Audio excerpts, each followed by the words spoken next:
Well, I'm giving you good news this morning because the governor of Enugu State, Peter Mbah, has renamed the Obinagu Road, reconstructed by his administration after the music icon Mike Ejeagha, describing him as a great legend.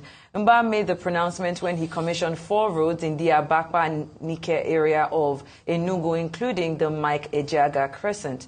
He noted that the state government deemed it wise to celebrate the NGWO crooner while he was still alive, describing the event as a fulfillment of his administration's social contract with the people of the state. Governor Mbah also reiterated his administration's commitment to embarking on several human-oriented projects. Let's take a look.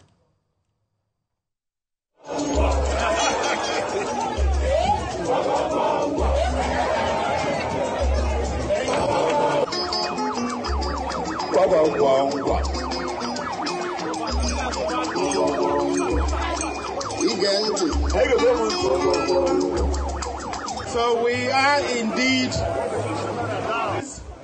indeed my honor and privilege to commission the Obinagu Mike Ejeagha Road, now newly named Mike Ejeagha Road, for the benefit of the Enugu. Amen.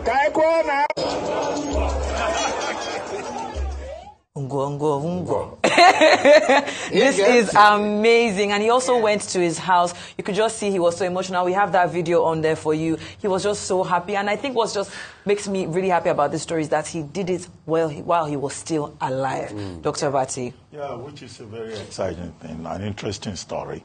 Many artists, they end up not being honored, not being properly appreciated. That Ngo song is from another title, Kunye Siche something, but someone took it, Balo Jota. Brain Jota. Yes. Brain Jota took it and he turned it into, a very popular song. And since then, a man who is 92 years old has been noticed again. His first hit was in 1960. And look at so many years after, a song that he himself will probably have forgotten has brought him to public limelight. So we want to thank the governor of Enugu State, Governor Mbah, for what he has done. The road, the Obinagu Road, that is now named after Ejeagha, we're told leads to his home. So even in his old age, he's received, very good reward for his accomplishment as an artist. Well, the state government also says they will take over, the responsibility of caring for him. Well, even at 92, I'm sure that there is still, something that they can do for him in terms of support for his upkeep. But it should be a lesson here for every artist that, look, the work is not about immediate reward, right?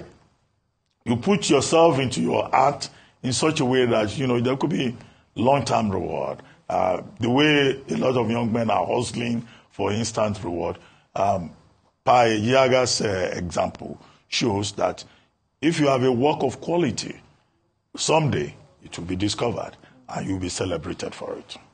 I think his story also demonstrates the power of social media. Yeah. We have to say that. Chukwuebuka Emmanuel, popularly referred to as Brain Jota, is a very funny skit maker on social media. And at some point, he started a dance challenge, or he didn't even start it. He did a dance that then became a dance challenge, the Ngo dance, which Rufai has done before. And then the song became very popular, and it's a song that was written many years ago. I don't even know if it was sung by the time Brain Jota was born. It was probably before his time.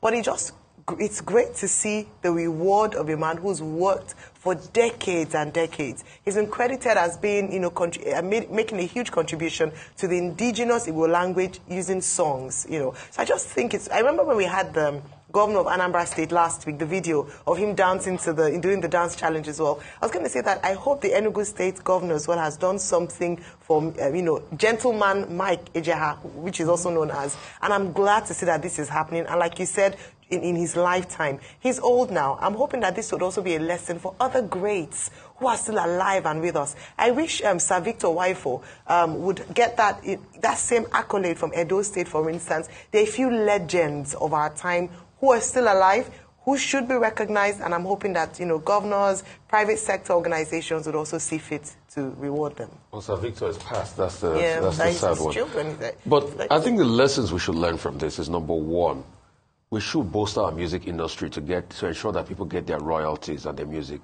Mike Ejeagha suffered a lot from record labels in his time. What are we doing as regards that? Secondly, we should also help to bolster the music system in Nigeria, that we should have a system where we can recognize those that have done well for this country and give them something. It's not only when they trend on Twitter. Thanks to the Enugu state government, but what about the other people that were legends that did great things?